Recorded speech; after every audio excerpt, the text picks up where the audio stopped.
Unscripted.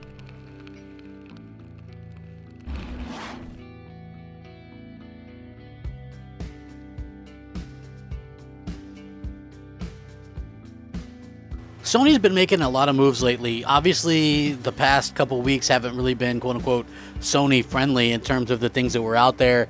A lot of things made Sony look bad. On top of that, you had some pretty good Xbox news come out. And whenever that happens, obviously, there's going to be a little bit of discord among the Sony faithful and things like that.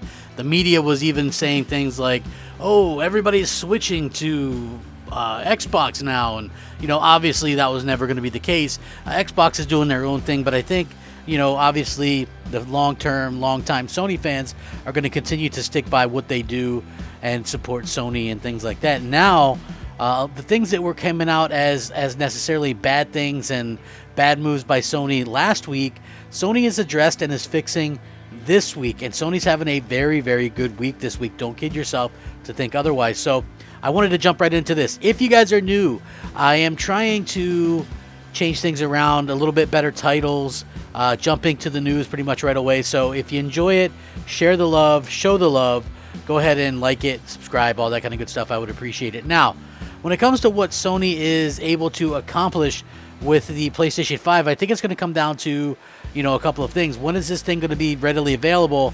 And, how are fans going to react to a lot of the news that's going on? It's easy to see that, a lot of people are like, oh, well, Microsoft is getting this, or, they're so consumer friendly. And then when you look at the Xbox side of things, things can look a little bit rosy. I'm not saying people are going to switch, but I'm just saying I understand how that kind of works out.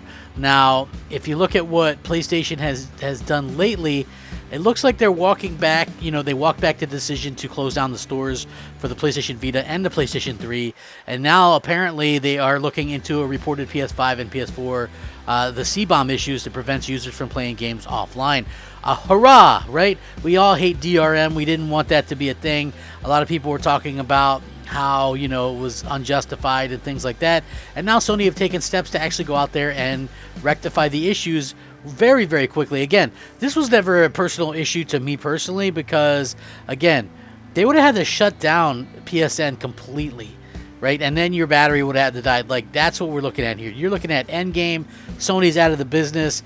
No more consoles. That's the end of it, right? Like, again, we had so much time, but the fact that they're looking into this right now means everything.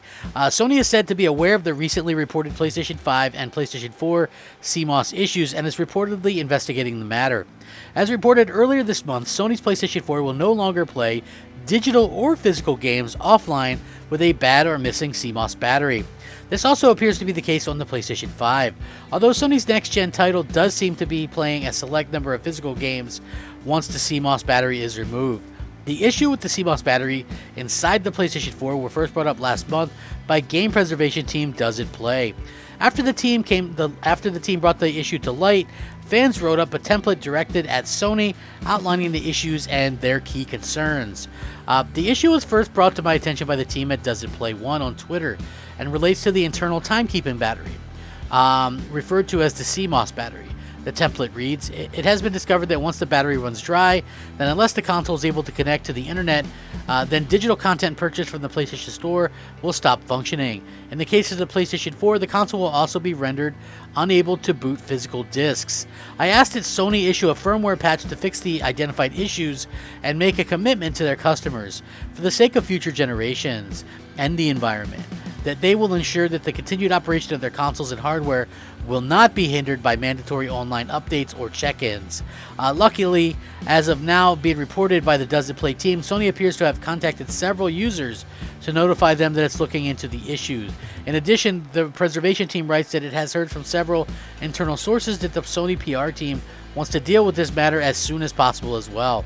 Hopefully, Sony will be able to fix this and the troubling issues and things like that, especially considering the age of the PS4 and the fact that consoles with the internal CMOS battery can soon arise for users not wanting to connect the console to the internet. So all of this stuff is being looked into. How I feel about it is, I think this is great. I think it's brilliant for Sony to actually go out there and address this now. They could have probably waited. I like the fact that they sort of jumped on this exactly when, it kind of came up. You really sort of want to get something unique out there. You sort of want to, kind get something out there that's going to work best for you. And I feel like this is going to help gamers in general feel a lot easier about things going on with PlayStation and the PlayStation brand, just going forward. And I love the fact that, you know, they're kind of doing that, and that we see that gamers are sort of, you know, going to be able to feel a lot more at ease about their purchases and stuff like that, which I feel like anything you purchase, whether it be physical or digital, should always be able to play as long as you have a functioning console. This is something that I've always talked about in terms of why I dislike cloud gaming and things like that, where you don't actually own the game and you have no rights to it, and you're basically tethered to an online connection. And, you know, if that's bad or spotty, you're going to get bad or spotty service, connection, movements, all that kind of stuff. So for me personally, it's a big deal, you know, and bravo to Sony for actually getting out in front of this and sort of working on this. You know what? This isn't the only bit of information that came out that I wanted to sort of talk about as well. You know, Sony has done a really good job at getting, you know, games out and stuff like that in terms of what they were able to do and what they've been able to accomplish. Now, the PlayStation 5 did get a recent update that includes surprise improvements to HDR and the 120 hertz in terms of what it enables you to be able to use. Sony's PlayStation 5 software update is live. This happened last week, but it does include some surprise improvements to HDR and 120 hertz support. While Sony already detailed a big new feature to let players to the player's store but not play PS5 games on an external hard drive. So again, if you are looking for their hard drive solution to actually play PS5 games, they don't have that yet. Supposedly this summer we might get some kind of information on something when it comes out. This is a key improvement for those using HDR as well in the PlayStation 5, as now it means you no longer have to dig into the settings menu to manually disable HDR when you're viewing standard def or SDR content. Alongside these HDR changes, this update also adds 2 new HDMI controls in the system. Part of the PS5 setting menu, you can now toggle One Touch Play, which will automatically turn on a connected TV when you power up a PlayStation 5 and switch it to the correct input. You can also toggle off Link, which allows the PS5 to enter rest mode. Now, if you turn off the TV connected to your console, Sony is also supporting more PC monitors with 120 Hz in the update. If you have a 1080p monitor that supports 120 Hz, it will now work at this refresh rate with the PS5. Unfortunately, variable refresh rate support is still missing on the PlayStation 5, but we're looking forward to that possibly coming later this year. The latest software update also includes better options for quickly disabling in-game chat, an option to search for purchased games, and the ability to hide games in a library. So Sony has no doubt been very, very busy with what they've been doing, and I applaud them for going out there and kind of you know, dealing with some of the stuff. They've been also fixing some issues. So the firmware update actually fixes game deletion debris. So that's something that I think a lot of people were actually talking about on the various forums and things like that. One of the biggest issues that a lot of people had with the PlayStation 5 firmware since launch is how virtually every game deleted from the console would leave behind a little gray box before the PlayStation Store icon. There were ways to kind of resolve this. You could begin reinstalling the game and then quickly cancel it, or you could rebuild the console's database every time, but neither option seemed like a way to solve the problem on every occasion. Now, according to this, under the new update, there is no encounters with this, according to this site, and I will link it so you guys can check it out. They deleted a number of different games, both installed on the external hard drive and on the PS5 solid-state drive, and they haven't been able to replicate the bug. Digital Foundry has also reported similar findings.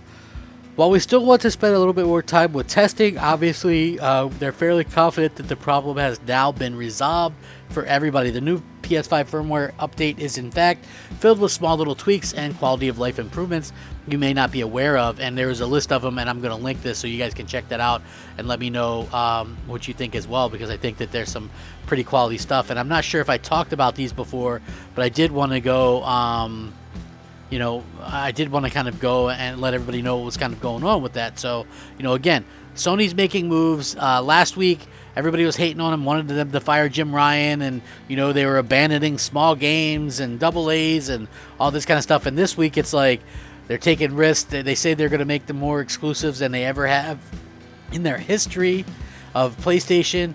Obviously, they're going to have to take risks, and they're going to continue to do things to impress everybody. And I think that that's exactly what they should do. And again, you know, if you're somebody who's a gamer, you'll want to exactly kind of get your feel for what Sony's going to be doing in the future.